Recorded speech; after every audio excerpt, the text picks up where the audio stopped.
Não se esqueça de se inscrever no canal, curta e compartilhe. Juntos faremos a ponte de comando ficar cada vez mais forte. Olá, tripulantes, tudo bem? Aqui é o JC, esse é meu amigo Bruno. Olá, bem-vindos a mais um vídeo do Ponte de Comando nas reviews de Jornada nas Estrelas, a série clássica. A gente começou com a segunda temporada no episódio Catspawn, no último vídeo das reviews, né? E hoje a gente vai estar falando do próximo episódio produzido, que é o Metamorfose, né? Esse episódio, ele foi escrito pelo Gene L. Coon, teve um pouco de alterações pelo Roddenberry, né? E ele foi dirigido pelo Ralph Senensky, que foi o diretor de Side of Paradise, né? A exibição dele foi em 10 de novembro de 67, e ele tá, se eu não me engano, como o 9º, 10º episódio ali da segunda temporada. Não tenho certeza, na edição eu vou colocar no vídeo. Vai ter alguns atores aqui convidados que a gente não conhece, alguns personagens novos aí pra lore de Jornada nas Estrelas, como o caso do Zefan Cochrane, né? Que é o descobridor da dobra espacial. E aqui ele é apresentado pelo Glenn Corbett, né? Que era um membro também da série Dallas, né? E em 93, infelizmente, ele faleceu com câncer no pulmão. Ele era um ator bem conceituado na época dos anos 60, né? Já a gente também vai ter uma nova personagem aqui, que é o clássico diplomata consular da Federação, que é a Nancy Redford, e ela vai ser apresentada pela Eleanor Donaue, né?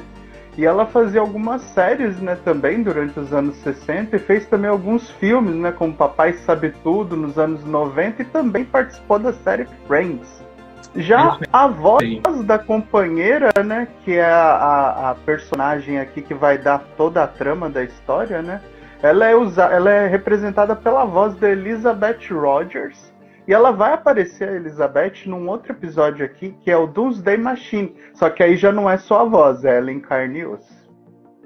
Isso aí. Antes de mais nada, porém, não se esqueça de se inscrever no canal, curta, compartilha. Juntos faremos a ponte de comando ficar cada vez mais forte, ok? Lembrando que todas as opiniões aqui são minhas do Bruno. Caso você tenha alguma dúvida ou caso queira expressar a sua opinião, deixe aí nos comentários, sempre com respeito, ok? Esse é o episódio 31 das nossas reviews, Metamorfose. Tal qual o Bruno já disse, ele é um episódio que ele teve basicamente 2 roteiristas. Ele foi escrito e algumas cenas foram reescritas por conta de fatores externos, ok? Sendo bem honesto, como todo episódio que a gente vai gravar, e já começo sendo bem honesto que eu acho do episódio, eu acho esse episódio aqui bem água com açúcar, bem poucas coisas, e é muito interessante que eu estar achando isso, porque esse episódio, ele, tal qual o Bruno disse, ele tem ligações de escrita com Side of Paradise, que é outro episódio que eu também achei água com açúcar. Eu já achava esse episódio aqui bem mais ou menos antes de saber quem é que tinha reescrito alguns trechos dele. E agora, para mim, faz todo sentido, porque é um episódio que eu achei bem poucas coisas. Não é assim um episódio meu, não é episódio ruim de forma nenhuma. Só achei que ele é bem lento, tal qual o Side of Paradise também foi, ok? Bruno, qual que é a sinopse desse episódio?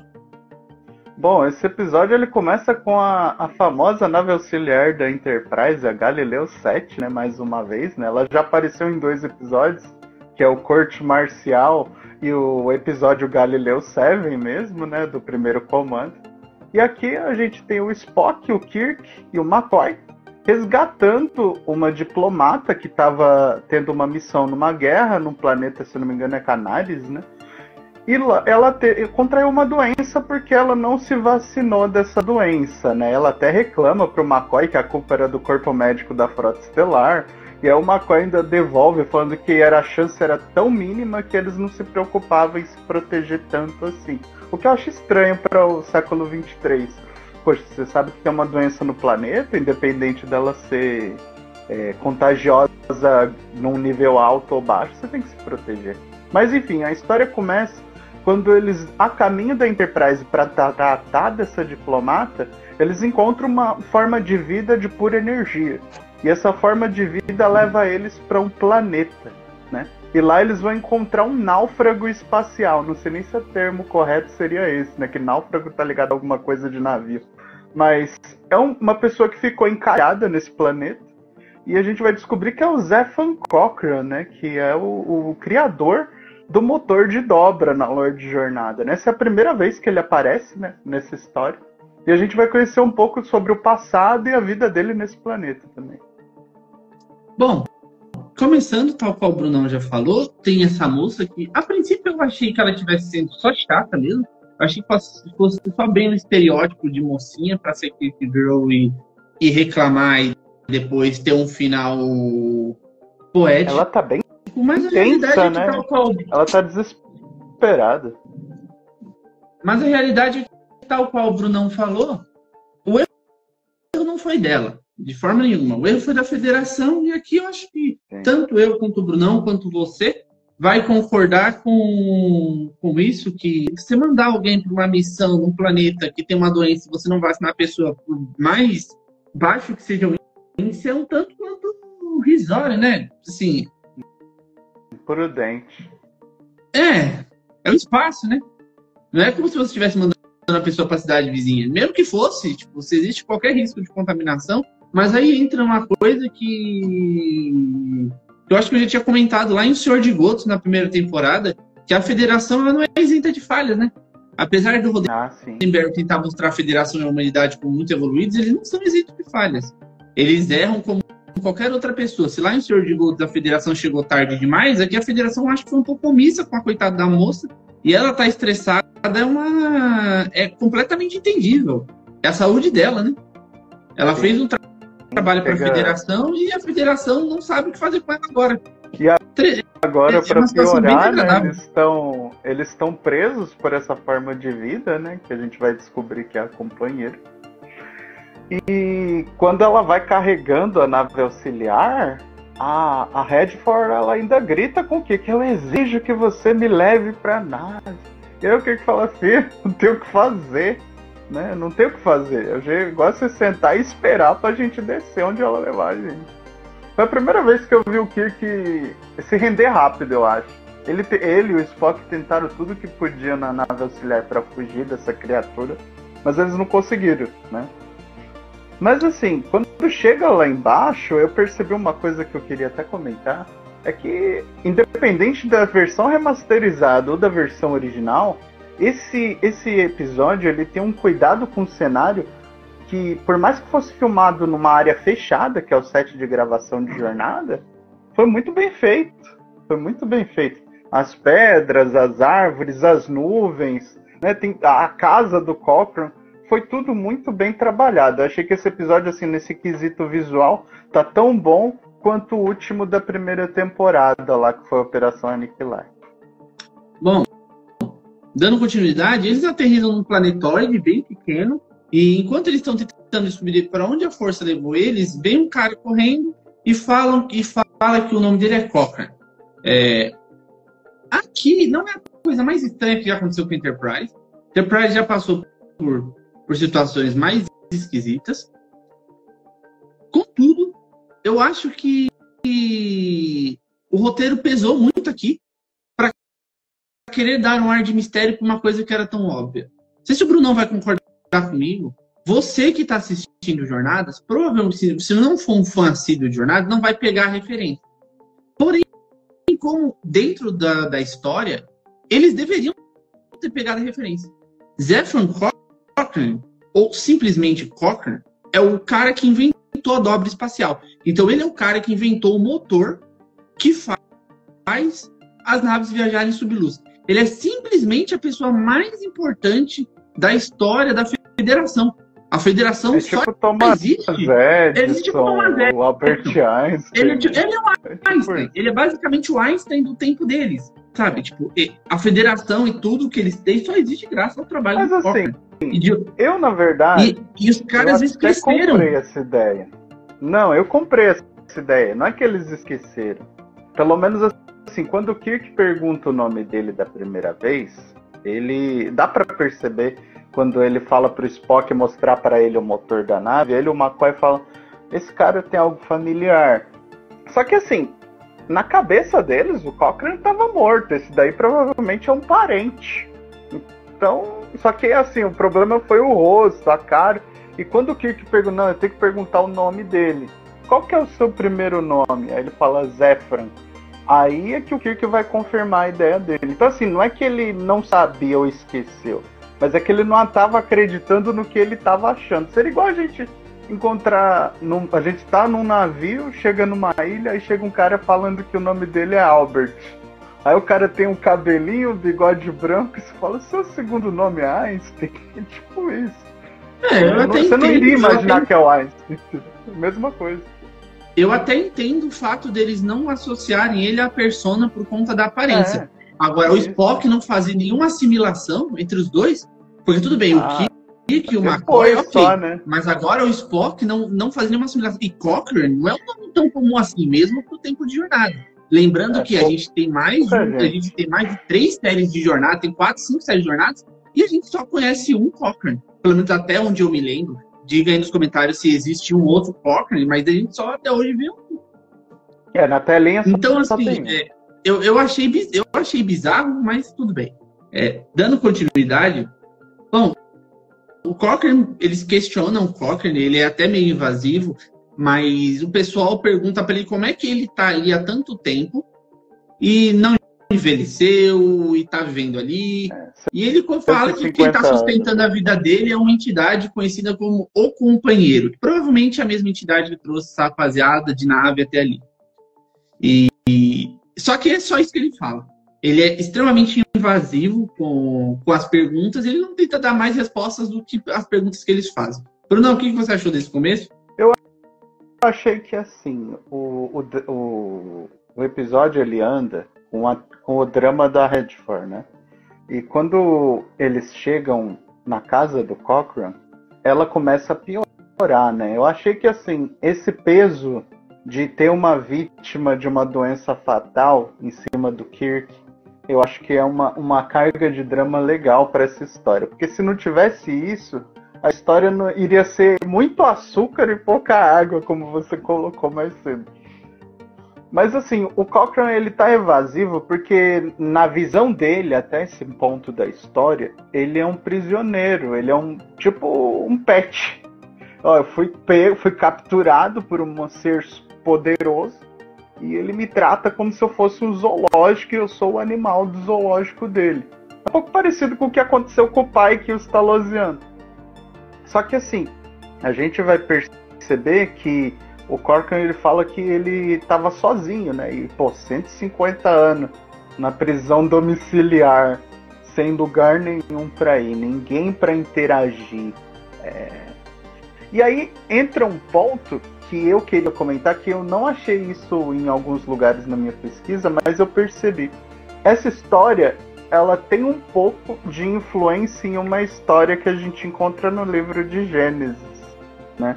Se você pegar a criação do homem no livro de Gênesis, tem uma frase, um versículo que fala que não é bom que o homem esteja só.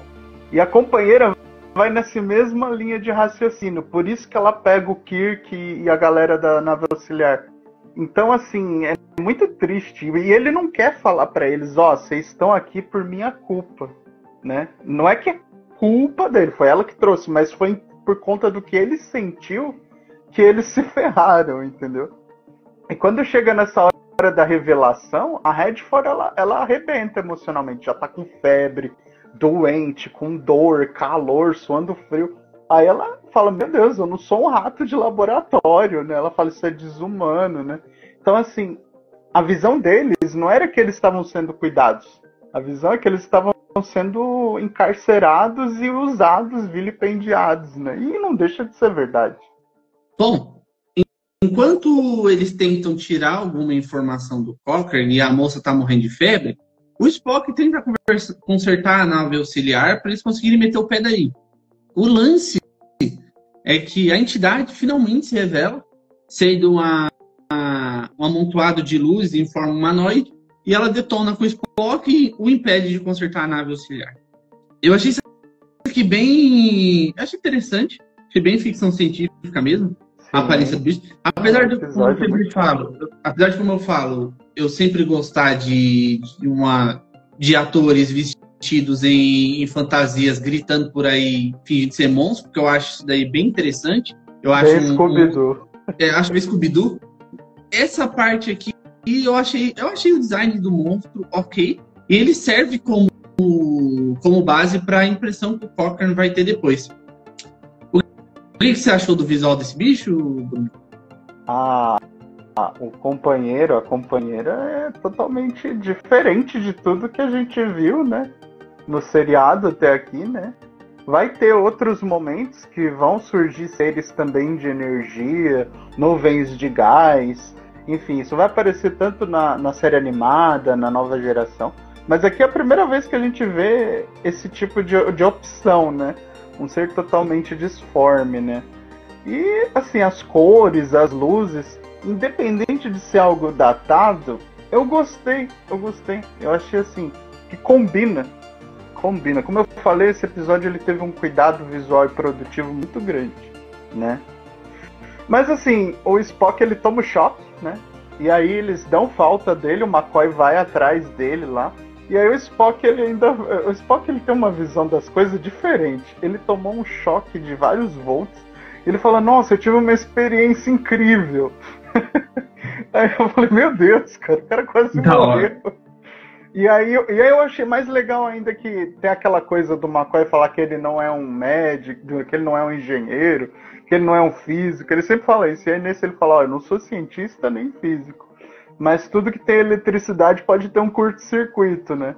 E assim, o Kirk, ele tava querendo criar uma arma para, se necessário, se não tiver jeito, ter que enfrentar a criatura, né? A criatura não, a companheira, certo seria enfrentar a companheira. E o Zefran tem um pouco de receio disso, porque independente das condições, foi a companheira que salvou a vida dele, né?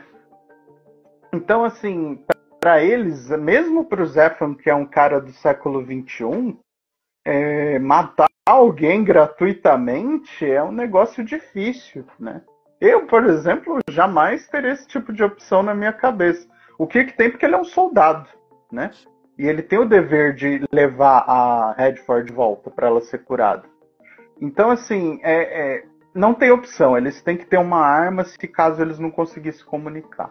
E aí o Zefran vê a arma, né, que eles vão criar, né, que vai dar um curto-circuito na companheira. E ele fala outra citação bíblica, né? Eu achei interessante que o Gene Alcun coloca essas coisas bem, bem pitadinhas, assim, de várias histórias que a gente tem na cultura ocidental. E ele fala: qual é o nome mesmo? Judas Iscariotes, que ele se sentiu traindo ela, né? Quando ele vai atrair a companheira para ela tomar um choque. E aí entra o momento mais difícil, né? Porque não vai dar certo. E assim, eles até tentam um contato direto com esse bicho usando o tradutor universal. Pausa pra gente tentar entender que o tradutor... Eu não comprei muito a ideia do tradutor universal ser adaptado, porque ele já tem tradutor universal, tá? O tradutor universal está embutido neles, está embutido... A gente acredita que esteja embutido no uniforme, porque senão ninguém ia se entender, ia ser uma confusão do cacete. Verdade. Então, assim, o tradutor, eles têm uma grande parte do episódio para relacionar isso ao tradutor universal. Falar: nós precisamos de um tradutor universal para conversar. Eu vou entender que eles precisam de um upgrade nesse tradutor universal para conversar com aquele bicho. Não que eles estavam criando um tradutor universal agora. Porque se for assim, então ninguém entenderia o que o Spock estava falando. Já vale uma menção que esse dilema do tradutor universal, ele é apresentado também em Discovery, logo nos primeiros episódios, né? Em que tem lá a Batalha das Estrelas Binárias, e aí o tradutor universal tá dentro do comunicador da Michael, né? Que ela leva o comunicador para entender o Klingon, porque ela não fala Klingon. Então, assim, tem vários momentos que a gente fica curioso, onde é que tá o tradutor universal? Tá no comunicador? Tem um ponto? Tem um transponder? Né? A gente não sabe, mas esse episódio é o primeiro que mostra, né, o tradutor universal, né? E eu achei interessante a explicação do Kirk para o Zefran, no sentido de como ele funciona, né? Porque o Zefran, ele pergunta: como é que isso aqui funciona? Porque no século XXI não tinha isso. E aí o Kirk fala para ele o seguinte: não, isso daqui entende os padrões do cérebro, das ondas cerebrais do ser, e ele converte isso em linguagem, gramática e transforma em palavras. E aí ele falou, nossa, então essa máquina fala. Ou seja, o tradutor, ele pega a onda do que você está pensando em dizer e transmite para o outro do mesmo jeito. Então ele vai entender na língua dele. Então é bem interessante isso, muito futurístico, né? Existe uma curiosidade que um tempo atrás eu vi a Samsung, ela lançou, a Samsung ela lançou um ponto de fone de ouvido que tem tradução direta ligada com o Google Tradutor. Então você pode ouvir a pessoa em um idioma e o tradutor do fone já faz a tradução simultânea para você ouvir em outra língua. E aí eu lembrei desse episódio quando esse comercial da Samsung saiu, né? É mais uma tecnologia aí prevista de jornada. Mas é claro que não funcionaria com outras espécies, né? Mas eu acho que o caminho é por aí, né? Buscar uma base de entendimento para gerar gramática. Eu achei isso super futurista, independente de onde é que seja, no comunicador, no bastão que o Spock segura. Achei super bacana. Bom, e usando o tradutor universal, a voz que sai é uma voz feminina. O tradutor universal ele entende o conceito de macho e fêmea, ele traduz dessa forma. E o Cochrane pergunta por que a voz que saiu é uma voz feminina, e aí os três explicam pra ele, falam, porque ele é uma fêmea, o gênero dele é feminino. E aí entra em questão aquele...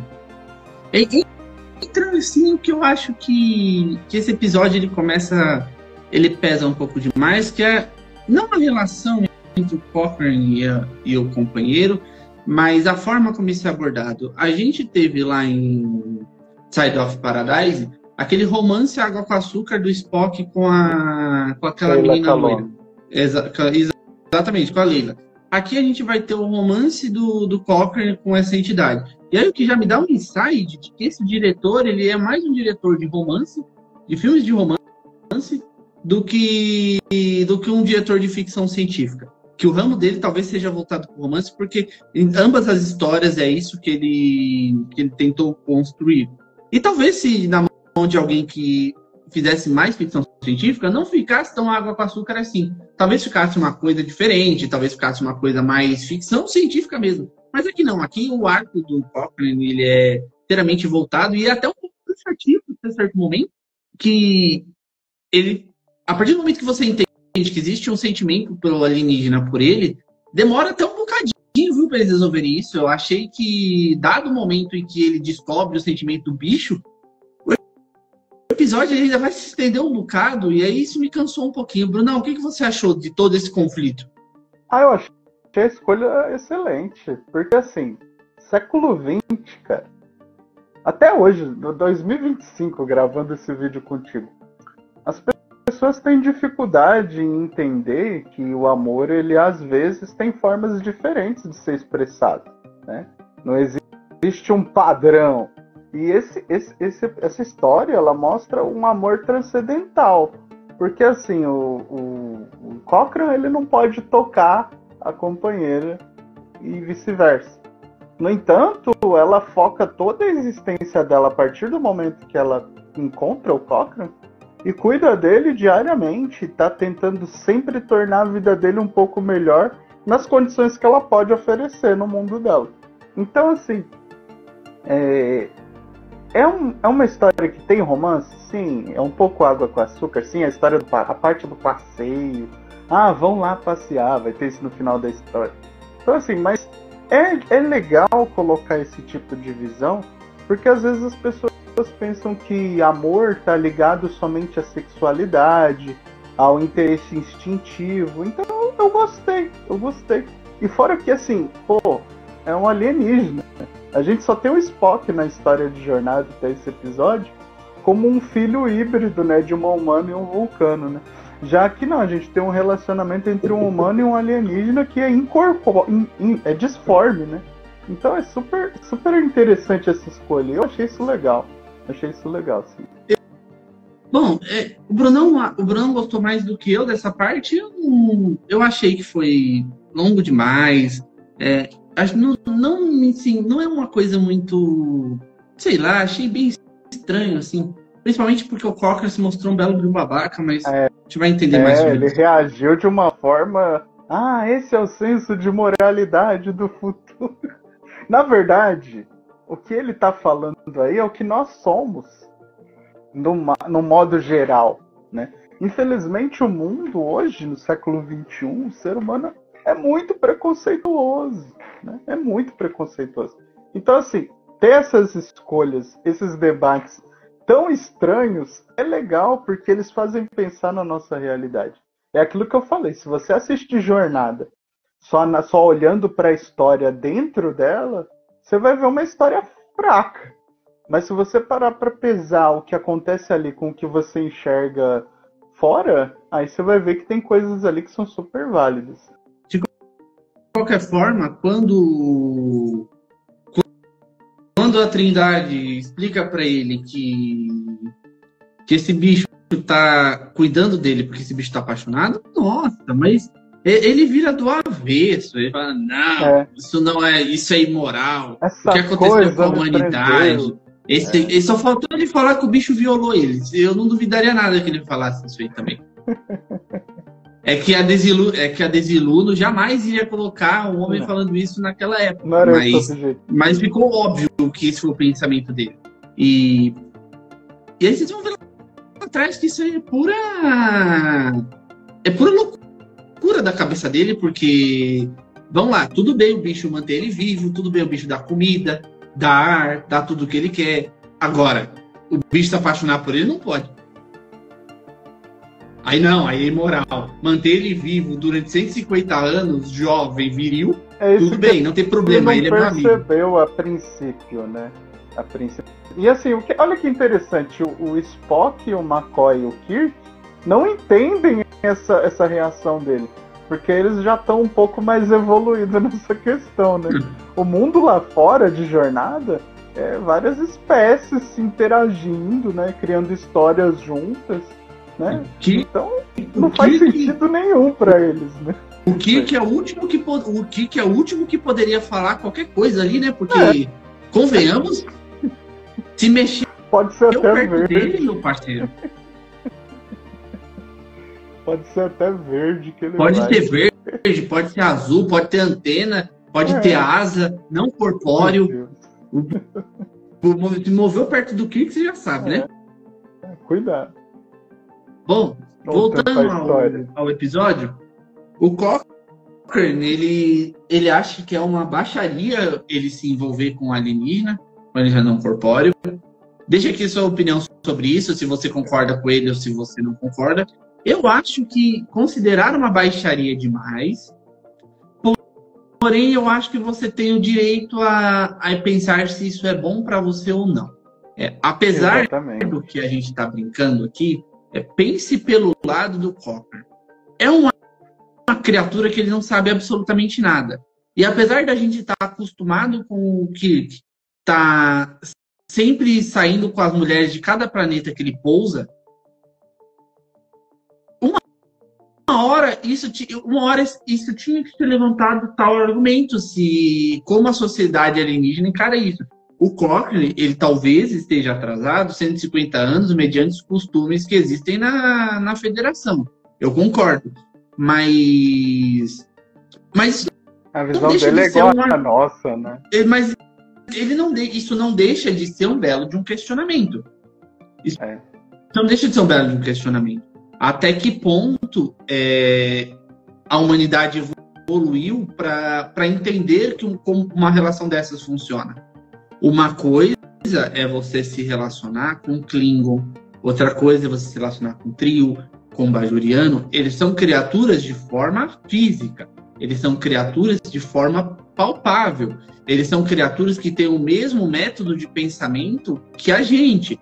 Outra coisa muito diferente é você se relacionar com uma nuvem de gás, porque esse bicho é basicamente uma nuvem de gás. É bem alienígena. Ele é bem alienígena. Né? É muito alienígena. Ele é mais alienígena do que os alienígenas padrão. Uma coisa é você relacionar com vulcano. Vulcanos são estranhos? Concordo, vulcanos são muito estranhos. São seres alienígenas que têm costumes completamente diferentes. Alguns deles não são nada aprazíveis para a sociedade. A falta de sentimento é uma dessas. Tadinha da Amanda, que casou com o Sarek e passou anos num lugar onde ninguém esboçava um sentimento sequer. Mas mesmo assim, vulcanos são criaturas humanoides. Eles vão ter a mesma linha de raciocínio psicológico que a gente. Pode ter divergências? Pode. Mas continua sendo uma criatura humanoide. Esse bicho não. A gente não sabe a estrutura psicológica, nada que envolve esse bicho. Aí então, você entrou no ponto que eu queria falar. Porque é o seguinte. Por mais que seja transcendental, que eu falei, a escolha do amor que eles exploram nessa história, ele tem limitações, que é isso que você está falando. Para concretizar essa relação, existem limitações. E é só no final da história, com a fusão com a Redford, que eles solucionam esse problema, né? Na verdade, soluciona dois, né? Porque quando eles têm essa situação da morte, do risco de vida da Redford, a única solução que ela teve foi fundir-se com ela, né? E aí a gente vai ter uma transformação, que é uma fusão de dois seres em um só, né? E isso daí é muito diferente também. Eu acho que não tem nenhuma outra história, tirando o Tuvix, que tem uma fusão de dois seres em um só, né? Igual tem aqui, né? Bom, o Brunão, ele adiantou agora o final, acho que a gente pode até pular para essa parte. Na verdade, tem uma coisa que eu quero falar, que o que é meio idiota, o que tentar ficar argumentando sobre espírito com alienígena incorpóreo. É meio ridículo isso. É verdade. Eu achei meio estúpido o que tentando explicar o que é o amor para um alienígena que vive no vácuo do espaço. Tipo, para mim isso ficou meio... É que eu não sei. É por isso que esse episódio ele é meio estranho. Tem umas coisas dele que não batem, sabe? Essa tentativa de explicação do que, tipo... É a mesma coisa de você tentar explicar para uma criança. Se alienígena não tem a mesma estrutura psicológica, ele não entende nem o que é a palavra amor. Então, essa conceito alienígena para ela, né? E aí, o que usou o argumento de que o Cochrane sem ser uma companhia adequada, ele vai morrer, ele já tá vivo há mais de 150 anos, e usa todo aquele Kirk, blá blá blá, que ele sempre usa para derrotar com as máquinas, mas esse bicho não é uma máquina. Esse bicho tem lógica própria. E aí, se o Kirk precisa de um companheiro e o... Oh, perdão, corta. 1, 2, 3. Se o Cochrane precisa de um companheiro físico e a moça tá morrendo, por que não possuir o corpo dela igual uma entidade sobrenatural e tomar a mente da moça pro Cochrane poder se satisfazer? Aí eu achei esquisito pra caramba. Eu falei, nossa, cara, mas no final... Na verdade, velho. Assim, tem um jogo de cena no começo do episódio. Eu sou chato, eu gosto de ver as cenas e às vezes eu dou uma parada, volto. Quando o Cochrane aparece correndo, a primeira pessoa que mostra o frame olhando pra ele não é o Kirk, não é o McCoy, não é o Spock, é a Red. E ela olha... Ela olha, tudo bem, ela tava doente, tudo, mas ela olha o Zefram e dá pra ver, ele é um ator que escolheram, um cara jovem, de olhos azuis, bonito, o cara é da hora, legal, no shape, né? Aqui a Redford, ela olha pra ele e dá pra perceber que há um interesse, achei ele interessante, não que ela goste dele, mas ela achou ele interessante. E aí, no final da história, quando o Zefram fala sobre a solidão, né? Só quem viveu solidão, gente, vai entender o que esse cara tá falando. Tem gente que nunca ficou sozinho, né? Eu já fiquei só por uns anos, né? Tem gente que nunca viveu isso, a experiência de morar sozinho, né? De ficar um longo período somente você e a sua vida, né? E isso daí traz um sentimento muito negativo para o ser humano. Então, a Redford, ela olha isso e ela fala porque ela também é solitária. A gente pega a história dela de background e a gente percebe que ela focou a vida inteira dela na carreira como diplomata. Mas ela não tem ninguém também.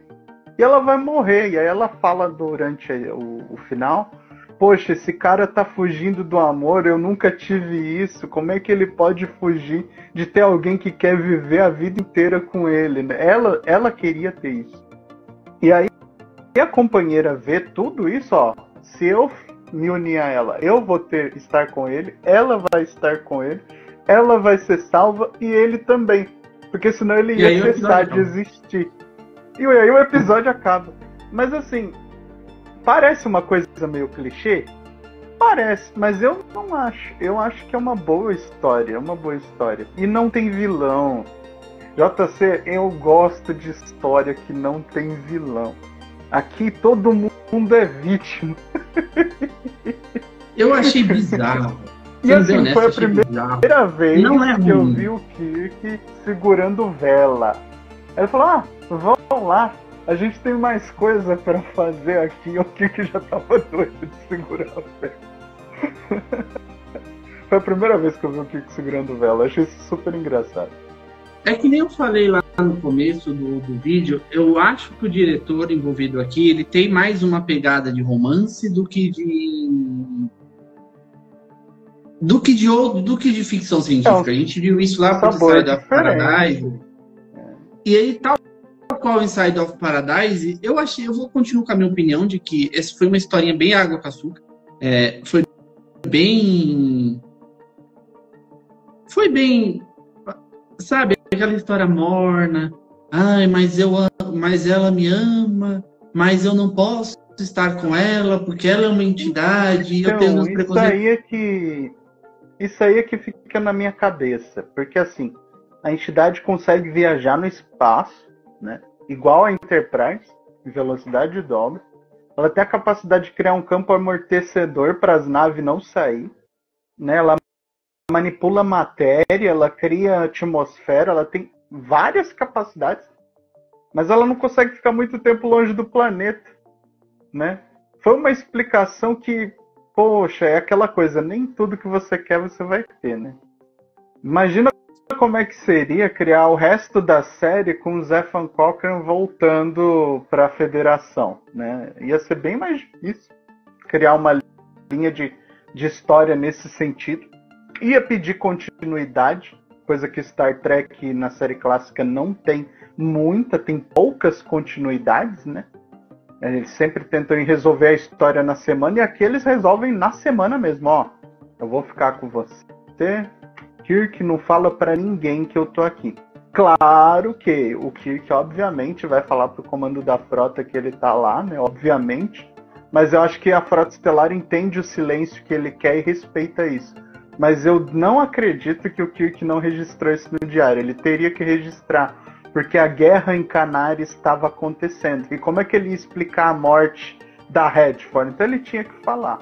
Então o comando da frota sabe que o Zefan Cochrane tá vivo, que ele tá naquele planeta, né?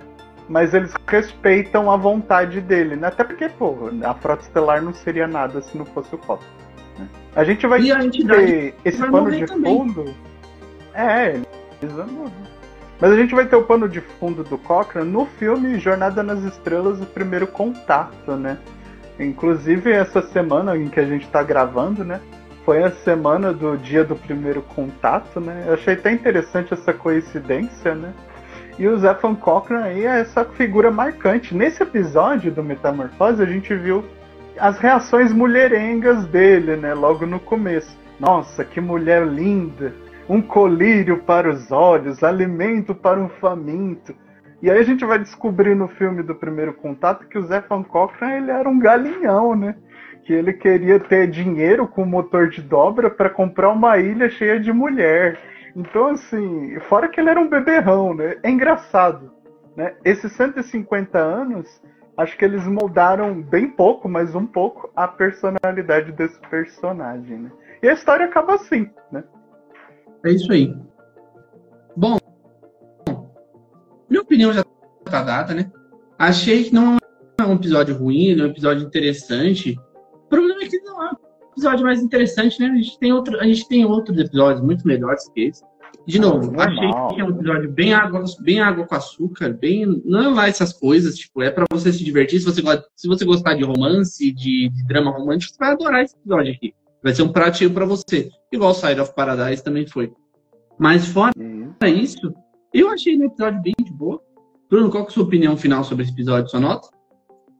A minha nota para esse episódio, gente, deixa eu pegar aqui, é uma nota 8. Né? Esse episódio ele tem discussões sobre a vida, sobre a existência, tem inspirações um pouco em Adão e Eva, né? Em que o Adão ele vive o dilema no Gênesis, exatamente o dilema que o Cochrane está vivendo, né? E só que aqui a companheira ela cria uma solução bem bizarra, né? Mas eu entendo a opinião da companheira em fazer aquilo, porque ela não entende nada do que é os conceitos humanos, entendeu? Eu acho que é aquela coisa que se explica, ter boas intenções nem sempre traz boas soluções. Né? Eu acho que a companheira ela fez algo errado sem querer. Né? E ela era tão vítima, tão solitária quanto o Cochrane, né? Assim, tem uma coisa que eu queria comentar, né? Que os efeitos especiais, né, desse episódio, né, da companheira em si, eles são realizados pelo Richard Edlund, acho que esse é o nome dele. Richard Edlund. E ele também foi o principal membro da equipe de efeitos especiais de Star Wars Episódio 4, 5 e 6, né? A gente pega lá Nova Esperança, Império Contra-Ataca, Retorno de Jedi. Então tá explicado aí esse cuidado todo produtivo. Tinha muita gente no background de Jornada que depois fez mais história ainda no cinema, né? O Richard, ele é um desses, né? Fora isso, a escolha de temas desse episódio, pra mim, ela é cheia de camadas que são válidas pra gente refletir na nossa vida. E assim, o perfil do cara que gosta de Jornada é o nerd, é o cara que gosta de uma vida um pouco mais introspectiva e refletiva. Não é geralmente o seriado da pessoa mais aberta do mundo. Então, indiretamente, esse episódio ele faz um bom conselho ao fã, ao nerd de Jornada, que é o seguinte, cara, solidão faz mal, solidão mata. Para resumir, é isso, tá? Porque através da solidão você tem a depressão, né? Através da solidão você cria doenças psicológicas, psiquiátricas, condições físicas às vezes também, por um sedentarismo, né, por uma ausência de tomar luz solar, a pessoa fica presa às vezes num quarto. Eu tô falando dessas coisas porque o episódio não fala, mas é evidente que o Cochrane sente nesse episódio é igual que o cara sente numa masmorra. Então, assim, se você que tá vendo isso aqui, que gosta de Jornada, às vezes identifica alguma coisa desse sentido, pega um pouco dessa lição. Solidão não é para ninguém. Vá buscar teus amigos, tua família, né? Eu conheço de perto o que é o dilema da depressão, o que é o dilema dessas coisas, né? Graças a Deus, eu hoje, por exemplo, tenho uma vida muito melhor. Deus foi muito bom na minha vida de colocar pessoas especiais do meu lado. O JC é uma delas, né? Com quem eu tenho essa alegria de ter esse projeto aqui. E falar dessas coisas com quem vocês gostam, sempre busquem interagir, que é assim que a gente cresce, né? Então, essa intenção, mesmo historinha romântica, é maravilhosa, entendeu? Então, nota 8, e esse é o meu comentário para fechar. Bom, eu vou dar 7. Eu entendo o ponto do Brunão, acho que ele viu muito mais coisa nesse episódio do que eu vi. Eu sou muito mais cético com esse episódio. É que eu já fui um homem solitário. Eu acho que eu sou simplesmente. Eu acho que esse episódio é simplesmente um episódio com um cara que escrevia romance e escreveu. Eu acho que o cara que escreveu esse episódio ele não chegou tão longe de pensar que isso aqui era uma interpretação para a solidão. Que você disse. E é isso, eu acho que ele não é um episódio ruim, eu acho que sim, ele tem subcamadas sobre você estar sozinho, isso é óbvio, tá lá no episódio, o cara tá sozinho há 150 anos. Só que mano, ele poderia ter sido melhor. Eu acho que ele poderia ter sido muito melhor, ele se perde um pouco nesse trajeto, principalmente no final, quando ele transforma uma história de romance em um romance de prézinho, em que o Cocker pega na mão da amiguinha e sai andando pelo bosque. Pra mim, isso aí não... Também enxerguei que nesse episódio... Anos 60, a galera namorava no sofá, JC. Dá um desconto. Bom, é isso. Nota 7, pra mim tá ótimo. Acho que ele é um episódio também que apesar dele ser importante para revelar o destino do Cocker, ele vai ser um episódio que vai ser pouco mencionado. Talvez lá em Next Generation, Deep Space Nine, a gente revise isso daqui. Tem, se não me engano, uma menção sobre o Zefram Cochrane, o que aconteceu com ele depois disso aqui lá, mas deixa lá pra frente. E é isso, 7 tá bom. Acho também que esse episódio ele teve uma...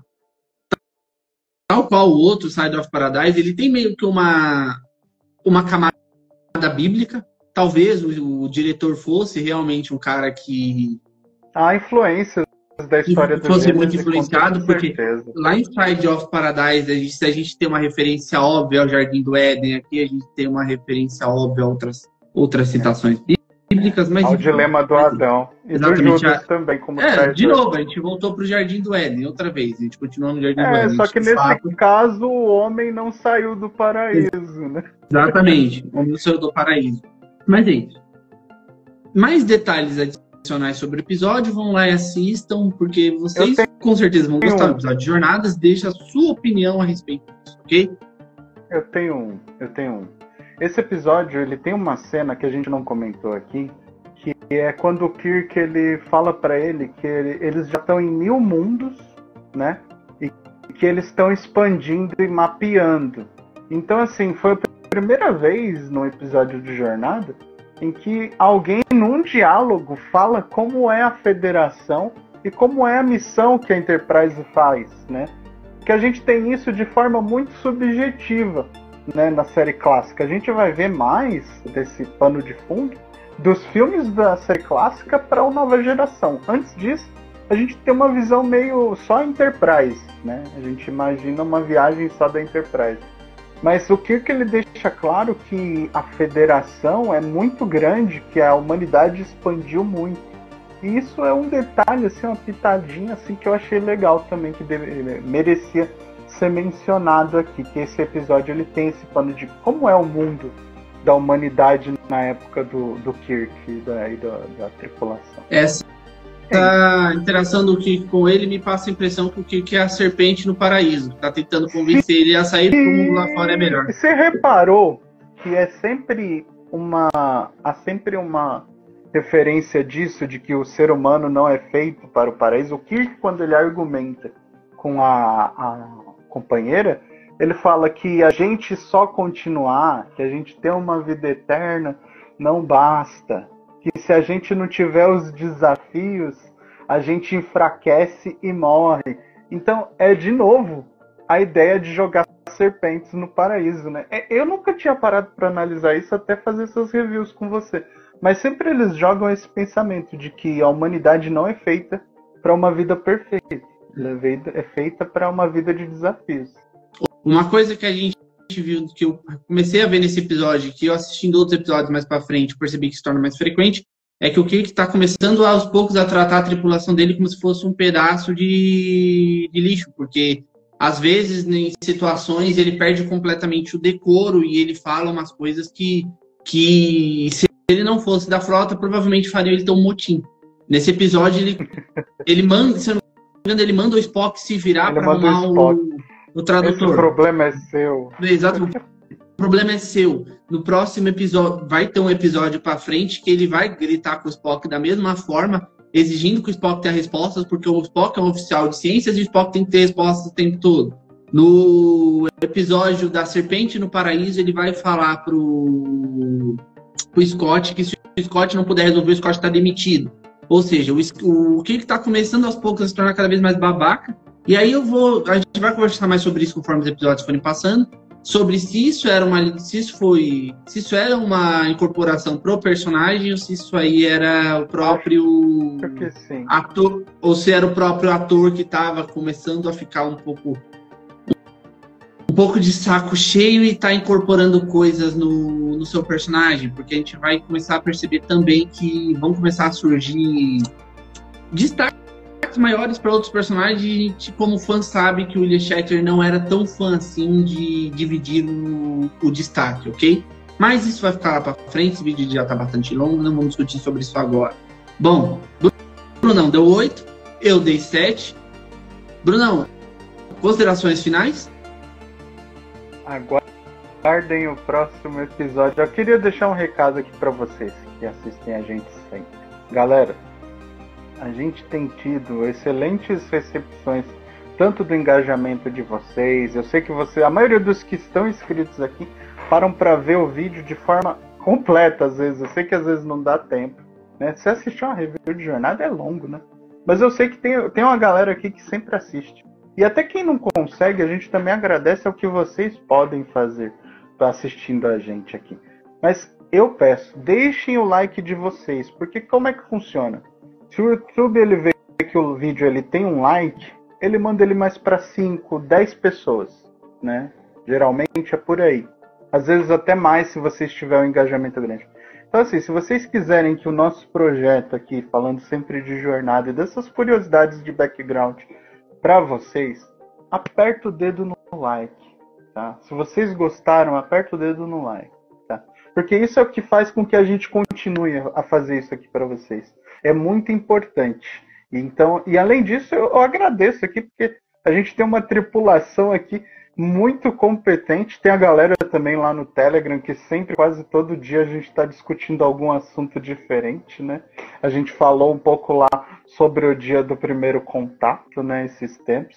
E outras reflexões, não só de jornada, mas de filosofia, ciência, enfim.